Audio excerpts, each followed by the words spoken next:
Hi Tiger fans, my name is Michael Moss. Yesterday I sent an email to the Department of Energy, Environment and Climate Change, or Climate Action I should say, regarding eDNA or environmental DNA testing and if they're using it. This is the Victorian state government. The state of Victoria, mainland Australia. It's the states that dominate conservation in Australia. And I wanted to know if they're using this DEECA, is the abbreviation, DEECA.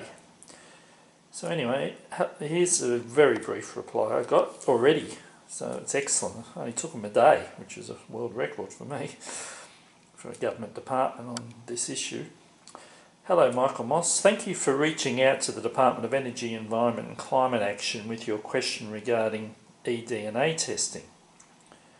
I have confirmed with the Arthur Rylah Institute's research scientists who employ these techniques and have confirmed that while they use eDNA, which is environmental DNA, so I'll just repeat that. They have confirmed that while they use eDNA testing methods, they do not screen for Tasmanian Tiger DNA. Please reach out if you have any further inquiries. Kind regards, Hayley, DEECA, ARI, which is Arthur Rylah Institute Business Support Officer, Arthur Rylah Institute for Environmental Research, Heidelberg, Biodiversity Division, Regions, Environment, Climate Action, etc. First Peoples, Department of Energy, Environment and Climate Action in Heidelberg, Victoria, which is a suburb of Melbourne in the inner north. So yeah, a few years ago, and by the way, I'll put a copy of this, I'll cut and paste this into the introduction of this podcast so you can have a look at it.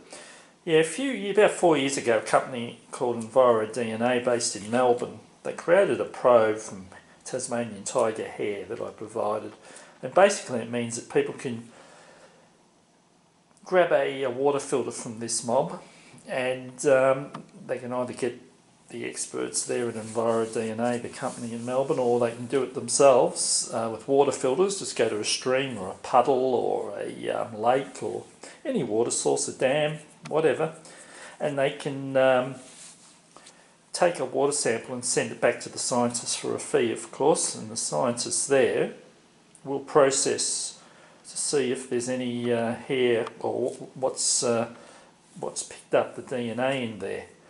And basically the probe made it happen. To cut a long story short, it cost me $3,000. So anyway, they're not using, and what it did was, there's a list of species, and the probe put the Tasmanian tiger on the list of species.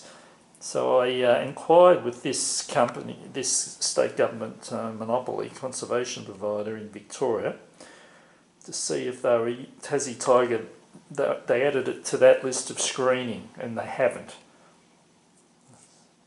So now Melbourne Water, which is a huge, has a huge catchment, and I'll just, I've got an iPad in front of me here. You can see there the catchment there from heading from the Melbourne metro area down the Mornington Peninsula. You can have a look at Google Map it. They cover a huge area towards Geelong, towards Ballarat, to the north there, heading towards King Lake, and Woodend, Kilmore. This is the outer boundaries, right through the Great Dividing Range, heading towards Marysville, Lake Mountain. And they've done massive surveys, two large surveys of their catchment, and the Tasmanian tiger was on the list of species that they were testing water for. They take water samples. They got the public citizen scientists to do it in 2020, late 2020, and last year I think it was. And you can see here the sites. It's got circles with eDNA side and species detected, and you can see there's a lot of species detected. And no Tasmanian tiger. Now, there'd been alleged sightings of tiger in these areas. So it's, yeah. So unfortunately, nothing obviously came up there with Tassie tiger in that whole catchment right through there. And it goes into West Gippsland as well. But as you can see, there's a lot of area in Victoria outside of Melbourne Waters catchment, and that's what this department is in charge of, and that's why I contacted them to see if they were using it, and they weren't. So